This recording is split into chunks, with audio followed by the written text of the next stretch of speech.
नमस्कार दोस्तों, मैं हनी स्वागत करता हूं आपका आपके अपने यूट्यूब चैनल 360 पेडागॉग में। और इस वीडियो में समझेंगे सीटेट पेपर 1 की language two Hindi. CTET paper 1 language two Hindi, जिसने ये पेपर दिया है सीटेट का, जिसने पेपर 1 में और हिंदी लैंग्वेज टू ऑप्ट करिए तो वो अपने आंसर इस वीडियो में चेक कर सकता है। और ये ध्यान रखिए कि जो सेट है वो अलग अलग हैं, तो सेट के अकॉर्डिंग क्वेश्चन आगे पीछे हैं, पर क्वेश्चन सभी पेपर्स में सेम है। तो चलिए स्टार्ट करते हैं। जो आपका क्वेश्चन 21 है उसका जो आपका करेक्ट आंसर होने वाला है क्वेश्चन नंबर 21 का वो होगा आपका, ठीक है, सेकंड। इसमें क्या कह रखा है कि इसमें बोल रखा है माँ ने कक्षा सेकंड की अध्यापिका से पूछा कि मैंने इस बात पर ध्यान दिया है कि मेरी बच्ची कभी कभी ऐसे शब्द बोल जाती है जो उसने कभी अपने वयस्कों या भाई बहन से नहीं सुने हैं। तो ये कैसे हो रहा है? तो इस प्रश्न के निम्नलिखित में से सबसे उपयुक्त उत्तर क्या होगा? तो यही होगा कि बच्चा जो होता है मनुष्य का मस्तिष्क भाषा सीखने के लिए सहज रूप से अनुकूलित होता है। तो उसका सेकंड आंसर करेक्ट हो जाएगा।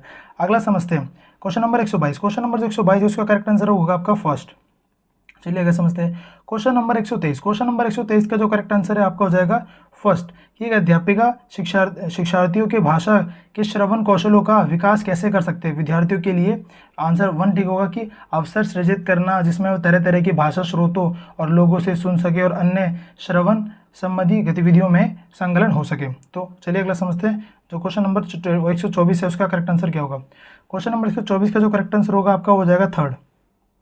ठीक है, क्या हो जाएगा क्वेश्चन नंबर 124 का थर्ड की क्या है, ए गलत है परंतु क्या है आपका, ठीक है, आर सही है। क्यों? क्योंकि प्राथमिक स्तर पे भाषा में सटीकता बहुत ही महत्वपूर्ण होती है। नहीं, प्राथमिक स्तर पे भाषा में सटीकता महत्वपूर्ण नहीं होती, भाषा में प्रवाह या फ्लुएंसी बहुत महत्वपूर्ण होती है।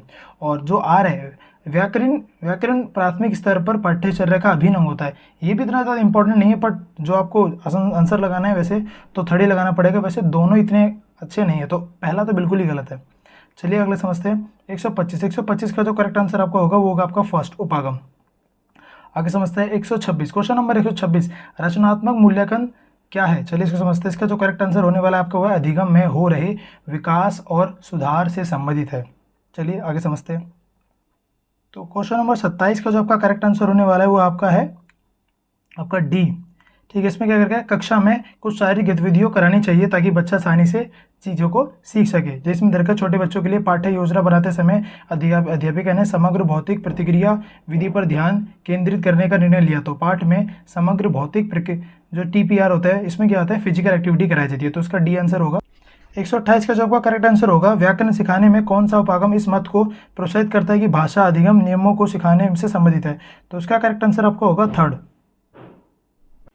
क्वेश्चन नंबर 129 का सही आंसर क्या होने वाला है? चलिए समझते हैं। एक अध्यापक कक्षा 5वीं के शिक्षार्थियों को मुक्त लेखन कार्य देने की योजना बना रहा है। अधिकांश अध्यापकों द्वारा निम्नलिखित में से किस बात पर ध्यान केंद्रित करना होगा? जो कक्षा 5वीं है ये, तो यहाँ पर जो ऑप्शन ए और बी है वो दोनों ही लगभग क्या है, करेक्ट है कि हमें प्रवाह और सटीकता दोनों पर ही ध्यान देना चाहिए। कक्षा 5वीं का जो बच्चा होता है हम कह सकते हैं मतलब सटीकता और प्रवाह दोनों पर ध्यान देना चाहिए। पर जो प्रारंभिक टाइम जो होता है उसमें हमें किस पे ध्यान देना चाहिए? उसमें हमें विषय वस्तु के प्रभाव पे ध्यान देना चाहिए। तो मेरे को यहाँ तक लग रहा है इसका फर्स्ट ज़्यादा सटीक है। पर यहाँ पर ये जो क्वेश्चन है इसमें मेरे को इसमें क्या है, डाउट है कि आपका फर्स्ट और सेकंड दोनों हो सकता है। बट क्लास 5 के हिसाब से देखें तो जो फर्स्ट है वो ज़्यादा बेहतर मेरे को लग रहा है, पर मैं श्योर नहीं इसमें। तो आप इसको डाउट लेके चलिए इस क्वेश्चन को। इसमें आंसर आपका फर्स्ट भी हो सकता है और आपका सेकंड भी हो सकता है। विषय वस्तु के प्रभाव भी बहुत इंपॉर्टेंट होता है और प्रारंभिक ईयर्स में तो प्रवाह ही सबसे ज़्यादा इंपॉर्टेंट होता है। चलिए अगला क्वेश्चन समझते हैं। 130 का जो आपका करेक्ट आंसर होने वाला है वो आपका है फर्स्ट। ठीक है, क्या होगा, फर्स्ट। अगला समझते हैं 131 का जो आपका करेक्ट आंसर होने वाला है वो आपका होगा फोर्थ कि शिक्षार्थियों की संप्रेषणात्मक आवश्यकताओं की पहचान करना। भाषा का जो अध्यापक होता है, लैंग्वेज टीचर होता है, उसका दायित्व यही होता है, उसकी रिस्पॉन्सिबिलिटी होती है कि शिक्षार्थियों की संप्रेषण आवश्यकताओं की पहचान करना। अगला समझते हैं 132। क्वेश्चन नंबर 132 जो है उसका करेक्ट आंसर क्या होगा आपका? होगा आपका 4। क्या होगा? 4। इसका उद्गामी इमरजेंट साक्षरता कौशल। एक क्वेश्चन नंबर 133। क्वेश्चन नंबर 133 का जो आपका करेक्ट आंसर होगा वो आपका होगा थर्ड। क्या होगा? थर्ड। कैसे होगा चलिए समझते हैं कि भाषा इसमें लिखा है पहला तो गलत है क्योंकि शिक्षार्थी भाषा अर्जित करते हैं क्योंकि वह ऐसा करने के लिए आनुवंशिक रूप से पूर्व अनुकूलित होते हैं और ऐसे में परिवेश की कोई भूमिका नहीं होती। तो गलत बात है कि भाषा सीखने में परिवेश की कोई भूमिका नहीं होती। इसलिए जो आपका जो ऑप्शन ये है जो फर्स्ट स्टेट में ये बिल्कुल ही गलत है। और जो दूसरी आर भाषा अर्जन में शिक्षार्थी केंद्र कक्षीय परिवेश का बहुत गहरा प्रभाव पड़ता है, तो ये बिल्कुल करेक्ट है। इस हिसाब से आपका करेक्ट आंसर होगा थर्ड इसका। चलिए आगे समझते हैं।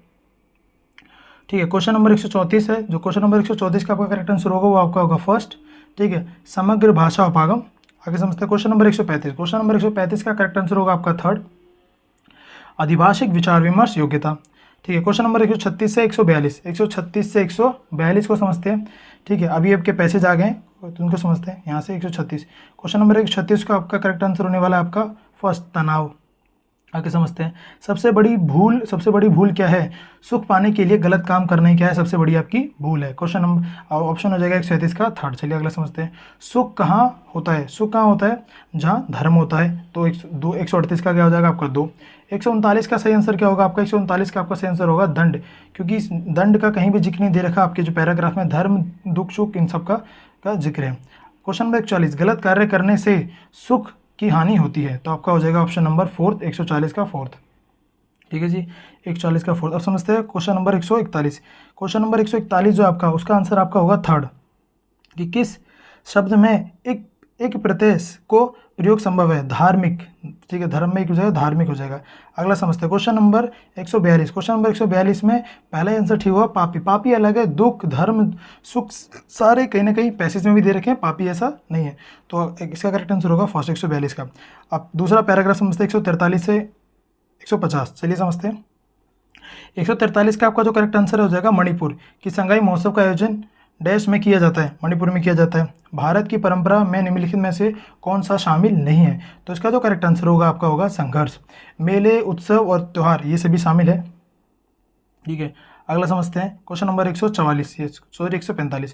क्वेश्चन नंबर 44 तो हमने यहाँ पे ये देख लिया है। ठीक है, क्वेश्चन नंबर 145। क्वेश्चन नंबर 145 है, मणिपुर डैश के लिए प्रसिद्ध है। मणिपुर किसके लिए प्रसिद्ध है? ठीक है, प्राकृतिक सौंदर्य के लिए क्या है? प्रसिद्ध है। अगला समझते हैं, अगला क्या है इसका समझते हैं। संगाई महोत्सव के आयोजन से डैश को भी लाभ मिलता है। तो किसको लाभ मिलता है? आपका जो थर्ड ऑप्शन है। ठीक है, किसको? अर्थव्यवस्था को क्या मिलता है? लाभ। 146 का क्या हो जाएगा? थर्ड। अगला समझते हैं। 147 का जो आपका करेक्ट आंसर है कि पहले और अब के महोत्सव के आयोजन में मूल अंतर क्या है? मूल अंतर जो है 147 में, उसका आपका आंसर ठीक होगा सेकंड, कि पहले केवल इसको इम्फॉल में सेलिब्रेट करते थे, अब पूरे राज्य में सेलिब्रेट करते हैं। आगे 148 महोत्सव संधि विच्छेद क्या होगा? महा प्लस उत्सव क्या हो जाएगा? सेकंड, महा प्लस उत्सव महोत्सव। ठीक है, 149 में इत जो प्रत्यय है, आप सबको पढ़ के देखो तो इत प्रत्यय आपको दिखाई देगा ऑप्शन नंबर 1, आकर्षित इत आ रहा है। सांस्कृतिक इसमें आपको नहीं है, पर और प्राकृतिक में नहीं है, सांस्कृतिक में। तो पहला आपका करेक्ट आंसर होगा। अगला समझते हैं क्वेश्चन नंबर 150, गद्यांश में किसकी क्षमता के सामने आने की बात की गई है? तो वो आपका क्या है? तो इसका आपका करेक्ट आंसर होने वाला है वो आपका है स्थानीय कलाओं की। ठीक है, तो ये आपका सॉल्व हो जाता है Hindi language 2 paper 1। I hope आपको क्लियर हुआ होगा, आपने अपने आंसर मैच कर लिए होंगे। अगर आपको वीडियो समझ में आई, ये वीडियो पसंद आई तो प्लीज़ लाइक शेयर सब्सक्राइब करना ना भूलें। आपके जिन दोस्तों ने सीटेट का पेपर दिया है उनको भी शेयर करना ना भूलें। और ये जो चैनल है आपको टीचिंग से रिलेटेड सारी जो इन्फॉर्मेशन प्रोवाइड कराएगा और सभी कंटेंट भी प्रोवाइड कराएगा, तो इसको लाइक शेयर सब्सक्राइब करना ना भूलें। धन्यवाद।